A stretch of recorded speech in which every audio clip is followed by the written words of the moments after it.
want to remind us in Igbo that something befell us over the last few years.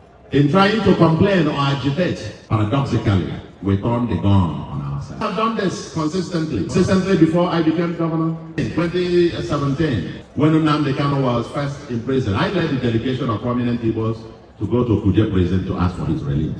We came out, we addressed an international press conference. Later, he has been arrested again. We had billboards. Even before this president was sworn in, I wrote a letter to the former president and copied to the then president-elect, the current president, asking for the release of Nnamdi Kanu.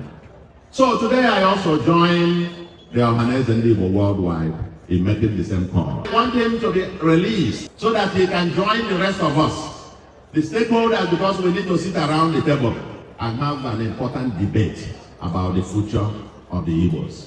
Is it the agitation to separate from the rest of Nigeria? I'm not sure. Or is it the agitation to build a prosperous homeland that will become a destination of choice? That is a debate that the Igbos have not had. I said that when I reviewed the book on Biafra by Trudy Ofodile in 2016 or 2017. I said so, that the Igbos need to sit down and debate and discuss their future in a very important way. It can't be won by emotions. It's not by heart. We have to win it with our heads. Something dangerous befell us. Our bushes and forests were taken over by criminals pretending to be agitators or liberators. I have said this everywhere and I have no apologies, repeating it 1,000,000 times.